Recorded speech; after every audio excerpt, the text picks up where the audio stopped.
Hey, bae.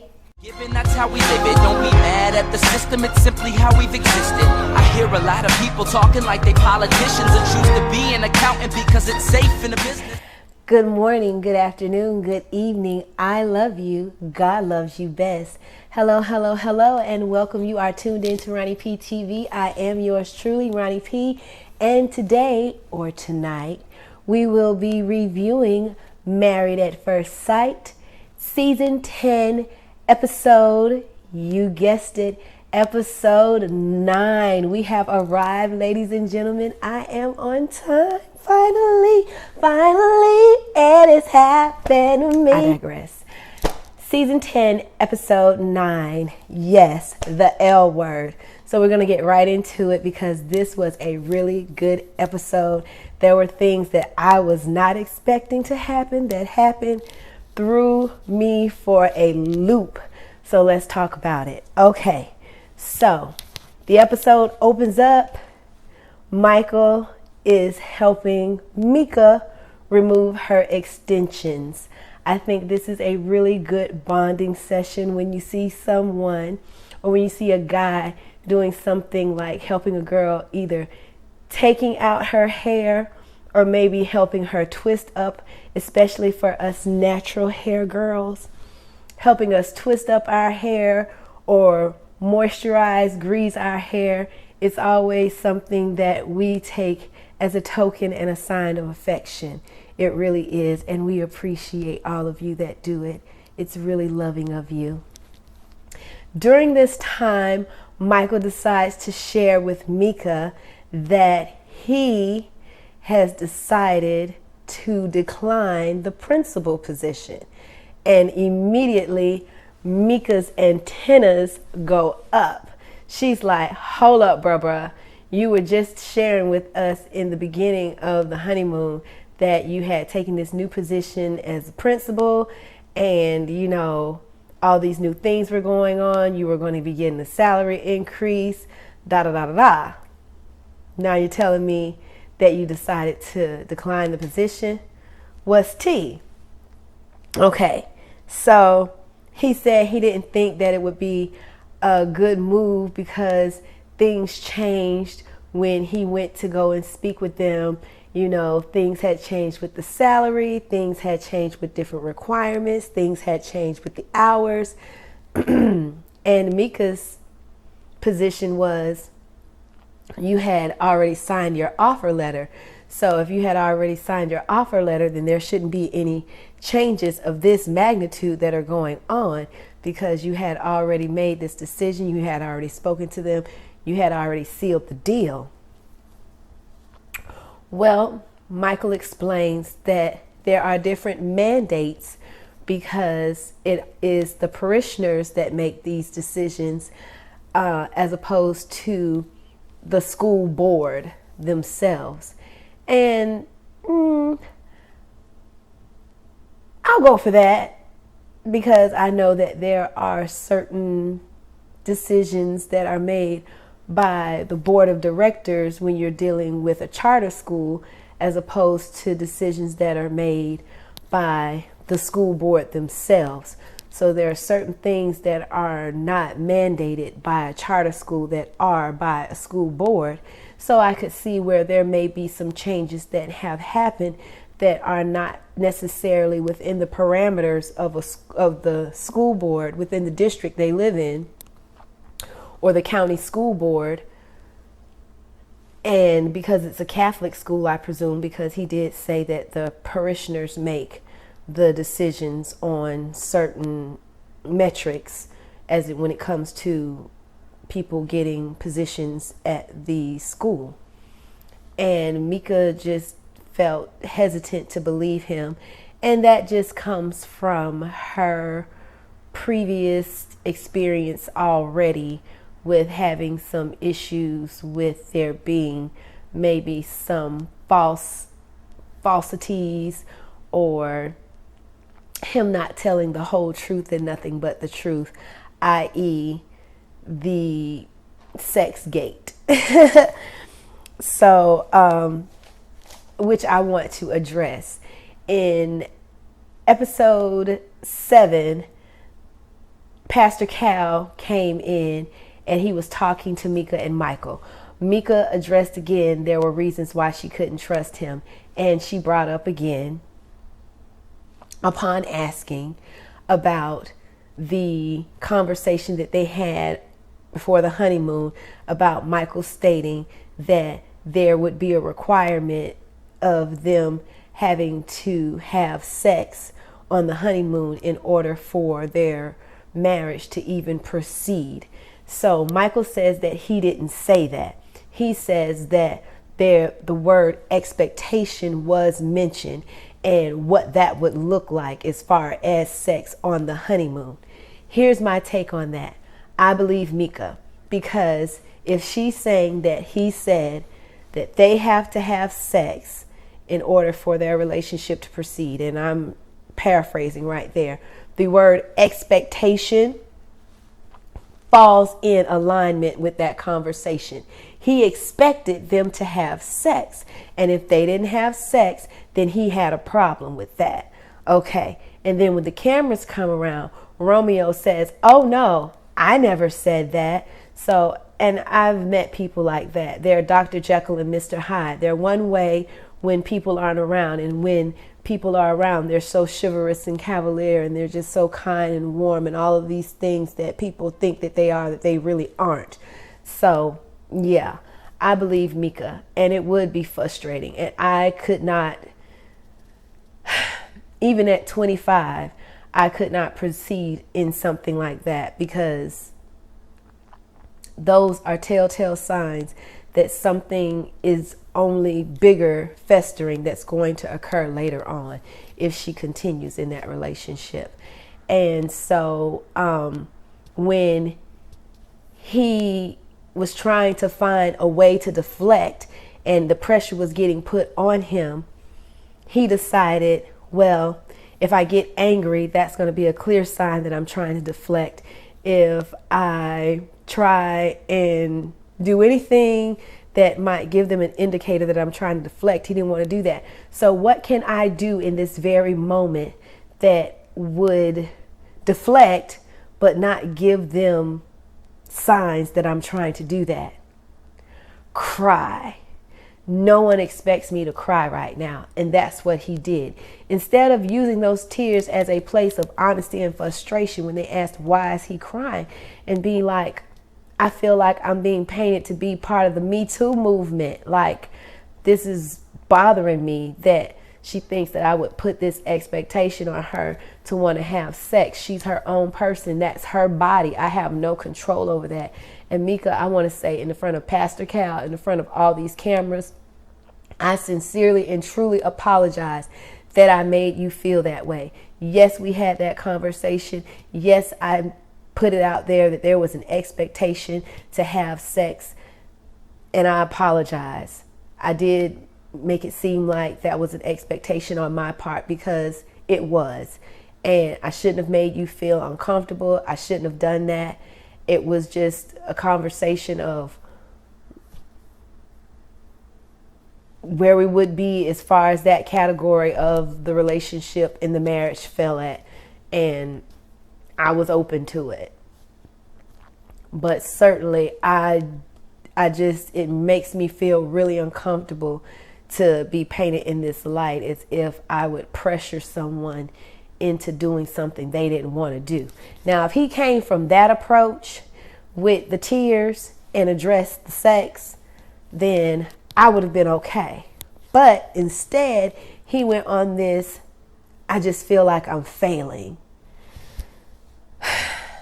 And if he does it again and says, I feel like I'm failing, then at some point in time, Mika should say, okay, this is his go-to when he's trying to deflect or trying to get out of a conversation. He goes to, I feel like I'm failing. I feel like I'm failing as a husband. I feel like don't fall for it. And I'm surprised that it got past Pastor Cal. But, they're human too, and these things can happen.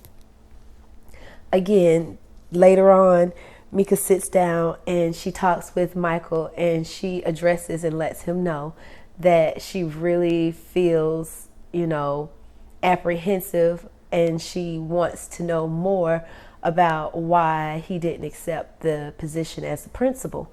He explains to her that he took another position at another school as a director, and she's like, how did you take another position so fast and you had this one locked in already?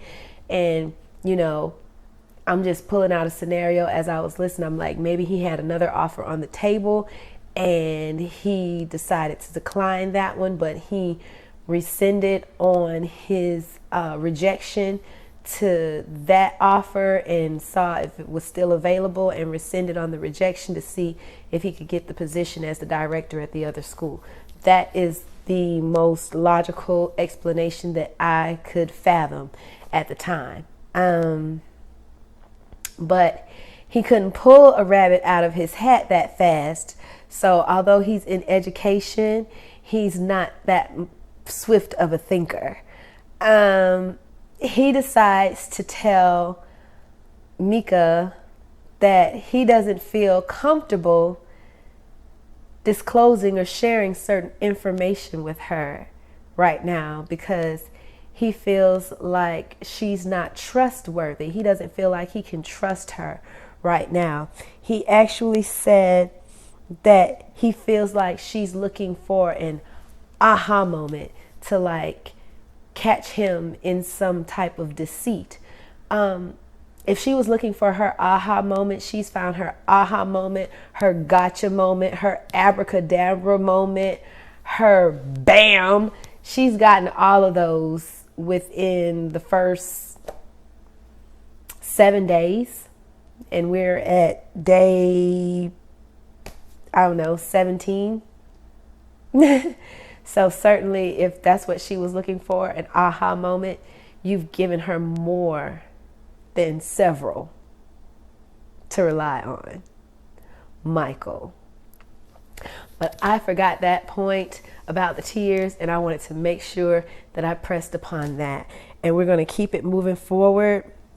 They go out to dinner because he made that point about he didn't trust her, They got into a little tiff, so it brought some separation back between them again. They go out to dinner. He says that, he put a wall up and he wants to try and communicate and make it right because he broke down communication. And she says, I'm not going to continue to put myself through a situation where I feel abandoned. More importantly, feel abandoned by my spouse. And when he decides that he wants to communicate, then it's okay. And I'm just supposed to be okay with it. It doesn't work that way. I understand she was expressing what she needs, but I don't know. It made me cringe every time she said for me and what for me. And I could see if it was for we, we, but it was me. And I was like, is there a better way that she could relay this? Because it just sounds, I know there are her feelings that she's expressing and it has to do with her and it's about her and it's involving her, but the relationship is about them. So was there a way that she could encompass the word we and still focus on her feelings without just making it sound like it was all about her, if that makes any sense? Just a food for thought, because it was rubbing me the wrong way. And I am in no way defending Michael, because I don't defend Michael, because I told you from the beginning, he's getting the side eye from me. The side eye is there. It hasn't gone anywhere. And I'm very skeptical because he's given me all the reason to be. Moving right along, Zach and Mindy.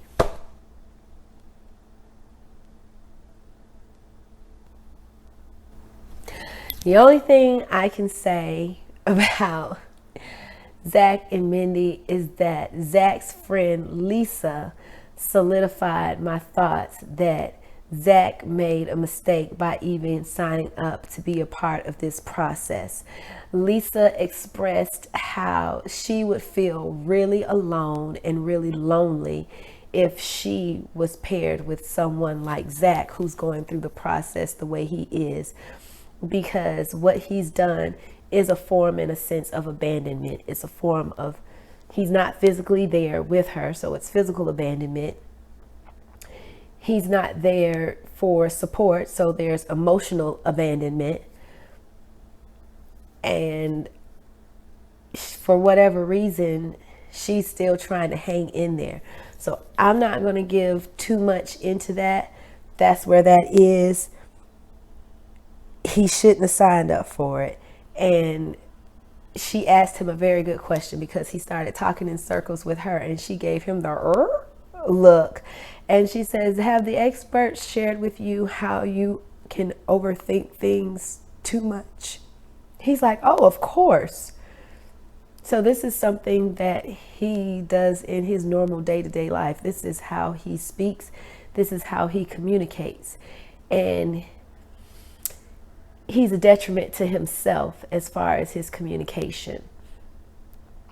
And anybody that's trying to communicate with him on a true, deep level is up for a challenge, because they're not going to get very far.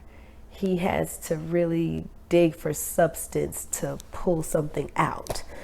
Then we're going to talk about Derek and Katie. Their scene started with them having dinner, and it's always been interesting to me how there are some cultures who have macaroni and cheese as a main dish. They have it as a main course, whereas in my culture, African American culture, we have macaroni and cheese as a side dish. It's usually not the main course. It's a side dish, just like broccoli and asparagus and Brussels sprouts. It's amazing how I've paired a starch with all those vegetables. But yeah, I would think macaroni and cheese would be perfected if you are eating it as a main course. Because I know that in most Black households, macaroni and cheese is perfected to a science. You're not going to go to a Black home and have bad macaroni and cheese. 9 times out of 10, you're not going to have bad potato salad. You're not going to have bad sweet potato souffle or sweet potato pie or bad cobbler. Just certain things in Black culture that are a staple, and they're going to be good. And sweet tea. Yeah, but I digress. So over their dinner, they talk about their love styles, and it is come up again. Katie and her apprehension with Derek and him being in love in these 8 weeks, and Katie doesn't know if she's sure she wants to gamble on someone like Derek, with the regard towards him not really ever even putting that much emphasis on trying to fall in love or being in love. He's been in committed relationships, but they've been so far and in between afterwards, because when he finds something that he doesn't like about a person, he makes the effort not to find that same flaw in the next person. So there becomes some distance in between the next relationship from the previous one. And I'm okay with that. There is no such thing as perfection. All he has to do is take a look in the mirror, and then he'd know there's no such thing as perfection. There's only perfectly imperfect. And he doesn't know what it'll take for him to be in love, but he knows that she puts a smile on his face, and hey, sounds like a positive start to me. Derek, on the other hand, doesn't feel that he should be held in fault, or it should be held against him that he doesn't know which way he's going to sway, all because Katie has had these feelings of love or deep affection once or twice in her life. And I agree. Then we move on to Austin and Jessica. I still think they're really cute, even though she is absolutely annoying to me. She's just so bossy in a way that's kind of militant. Like, did you do this? Did you do that? Are you going to do this? And it's annoying. Yeah, she agitates my nerves. But Austin is an absolute gem. He's a pleasure to watch. He's a pleasure to be around. I think he'd make an awesome friend. Jessica, that's person that you take in doses. I think she's somebody that I would love to work with because I feel like she's someone that you can learn from. But if I had to watch her like pick at him, I'd probably start picking on her. But they talk about their love history, and she asked him how long it took for him to say I love you. He said he had been in his longest relationship was 3 years, and it took him a year to say I love you. It was a very serious relationship, and she felt like that was a long time for her to wait to hear the words I love you.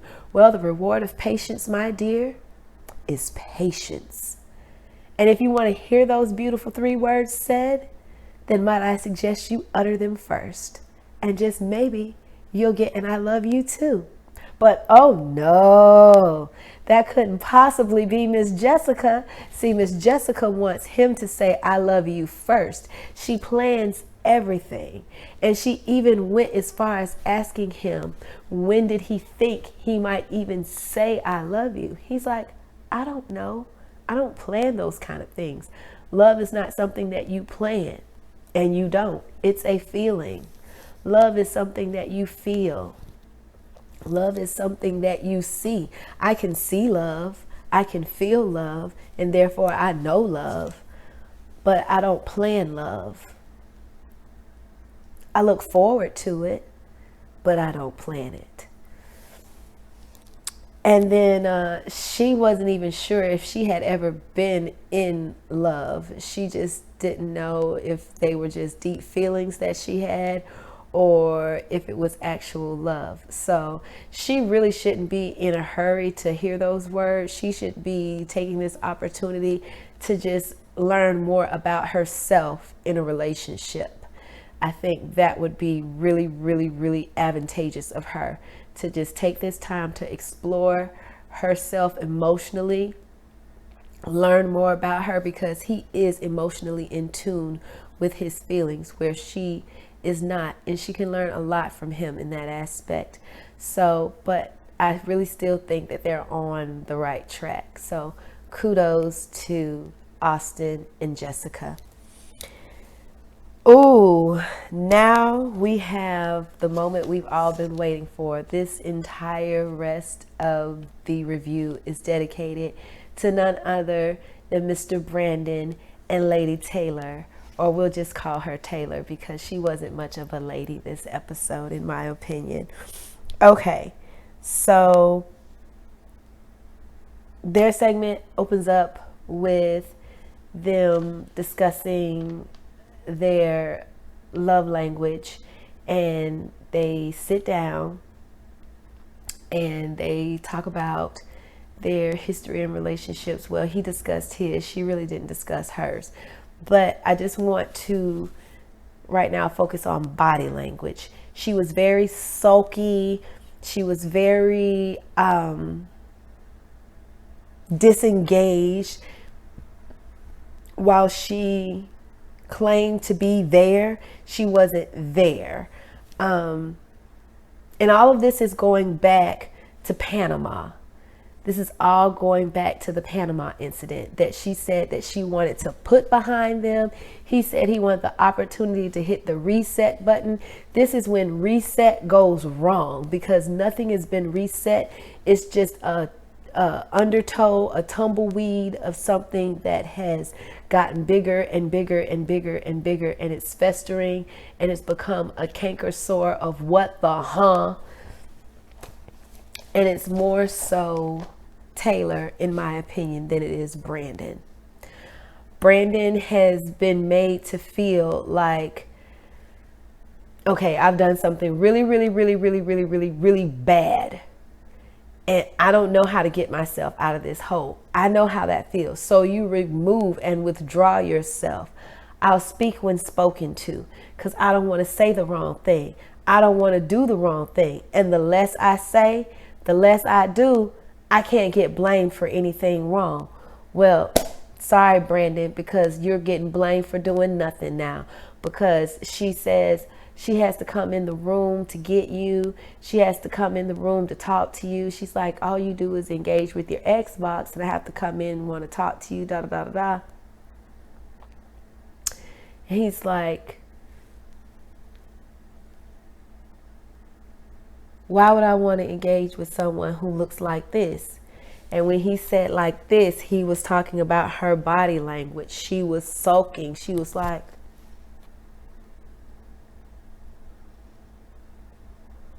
I hope I did a good reenactment, because I mean, I'm happy. So I don't know how to not be happy when I'm happy. And she was really giving him the business, though. She was putting like 100 on 10. And she was giving straight attitude. She was being an a-hole, and she didn't want to acknowledge it. She just wants to see him in the wrong and her in the right now. And she's all the way, she was in the right and her right has gone wrong. That's when you could be so in the right till you start to go wrong.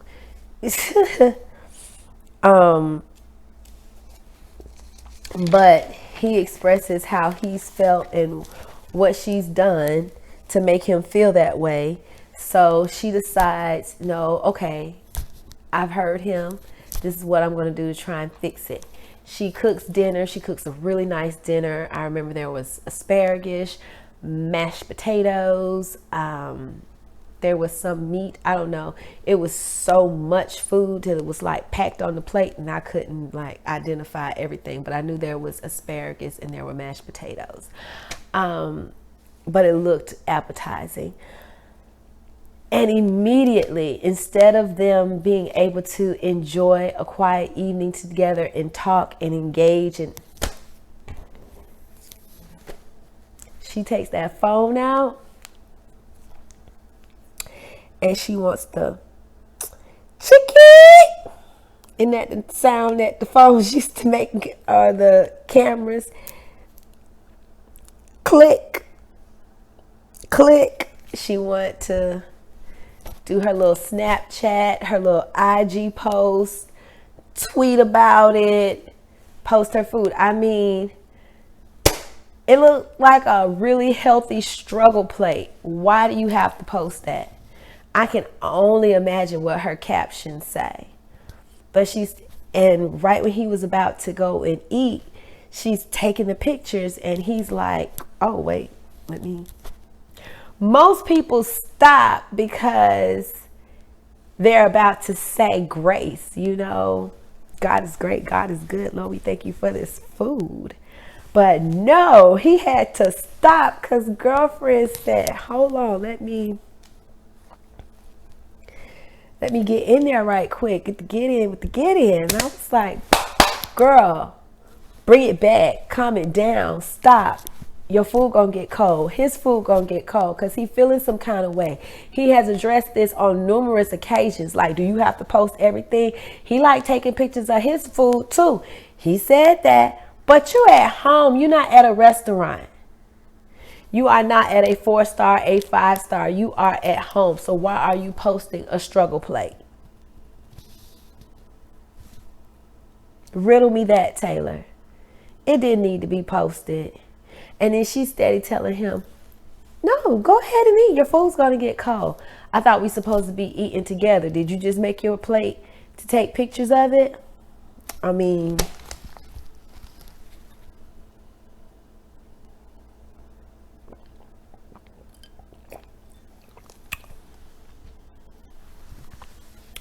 He had every right to be in his feelings if he was.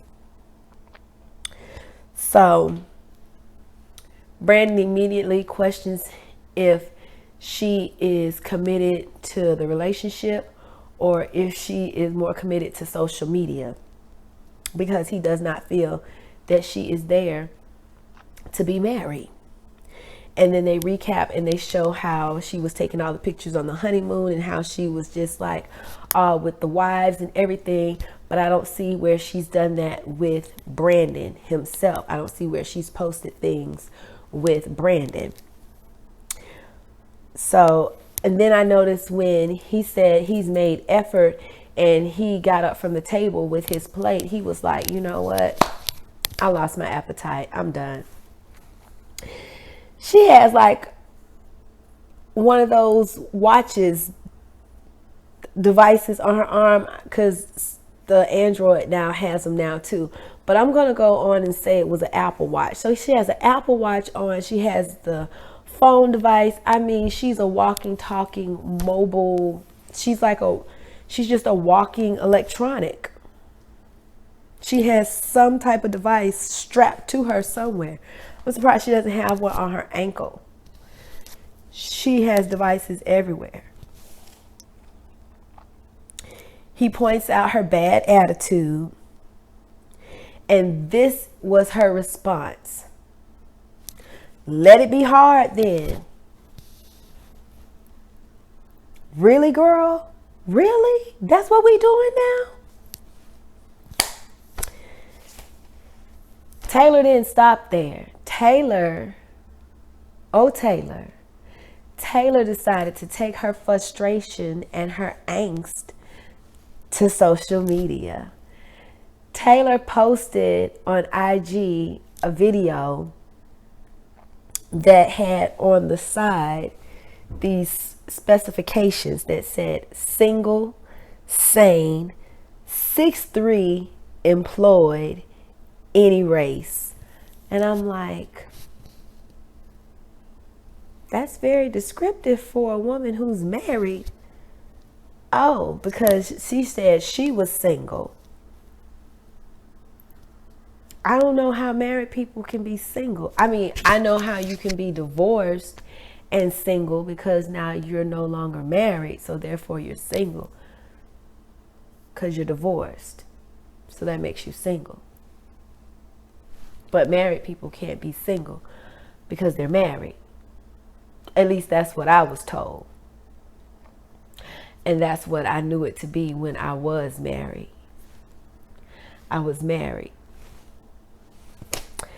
So she posts this post and she's saying all of these very disparaging things. And she makes it come across as if there is absolutely no one good man. And why isn't there any to find? Is it that difficult, as if the one that she has is not a good one? So Brandon saw this and he's like, oh, strike 1, 2, and 3. That's it. I'm done. Your boy is out. If you think I'm going to sit around and I'm going to deal with this fool-la-la, you're bugging. Okay? She has definitely solidified herself as not Team Reed. And it's okay. Because I'm a better man than this. And before I retaliate and blow up on that ass, I'm going to go pack my things and I'm stepping up out of this. Proud of you, Brandon. Good job, sir. Because I wouldn't have stayed either. I would not have stayed. He made sure he cleared out all his things. He left the key. He left the little monogrammed hearts that he had made for she and him. And he got up out of that piece. He was like, I'm out. Deuces. So it appears that Taylor decided to go out that night with her girls, and she didn't come in to the next day because it was daylight outside when we saw. And she comes in to see that Brandon's moved out and he took all his stuff with him. And she looked surprised, like, oh, he's doing this again. Oh, I'm going through this again. Oh, no, boo-boo. This is so different. He just didn't pop up. You gave him just cause. You gave him just cause to bounce up out of that apartment, and he's not coming back. So Taylor and Mika decide they're going to discuss the situation, and then Brandon and Michael meet up because Michael saw the video. And so Mika just tells Taylor straight up, look, if that were me, I would be really upset. I would be livid. And I understand where you're coming from, but girl, you wrong. You are dead wrong for what you did. Taylor tries to come across like, oh, it had nothing to do with him. It was not about him. Girl, you were giving passive aggressive subliminal messages, and you knew he would see it. It was almost like you were hoping he saw it, and then you thought it was funny. Why did nobody else find the joke? Nobody else was laughing. Michael saw it, he didn't laugh. He didn't say it was funny. When nobody found the humor, I saw it. I didn't find the humor. I didn't think it was funny. And I am being a bystander, removing myself, just looking at it as a video. I mean, it wasn't funny. You said it was meant to be funny, but there was no ha-ha moment. There was no punchline. It was cruel. It was disrespectful, and it was embarrassing. So, like she said, if she was in his position, she would be very upset. She'd be livid. And so then she said that Taylor should take ownership and that she should apologize. Brandon tells Michael that Taylor has told him that she's come up off of other auditions and she was going to go on other shows. One of them he mentioned was Temptation Island, and I was like, oh, bitch, for real? Because like I have seen that show. I watched that show and it was entertaining too. And I was like, okay, I could see her trying to stay on the island being a thought. Just saying. I could see her trying to get somebody else's man. So she would be thotting and bopping. Yep. But she doesn't know how or why she has such a huge following. Because you're Instagram influencer. You're an Instagram model. If you have more than 10,000, if she's up in the 20,000, you're an influencer or you're an IG model. And you're a lower level one, but you're still one nonetheless. That's just how I feel. And your pictures are of a certain nature. Yeah. So, Michael says that her actions and antics are coming off real reality TV. And I agree with what he's saying. Brandon said that he's washed his hands of the situation because he's received no apologies and all he's gotten out of this is embarrassment. And I agree with him. So this is going to get interesting. I'm so proud of myself. I'm going to go and watch tonight's episode so that I can be on time with my review since I'm all caught up. Let me know what you thought of this recap. Leave your comments in the comment section below. Don't forget to thumbs up this video. Yes, please, oh please, and I thank you. Share if you care. And most importantly, subscribe. So like, share, comment, subscribe. 4 things. I'm going to leave my social media information somewhere up in through the top. And also, if you like this video, you can click on the next one and you can subscribe over here. Again, thank you so much for tuning in and watching this video. And until next time, mwah, bye.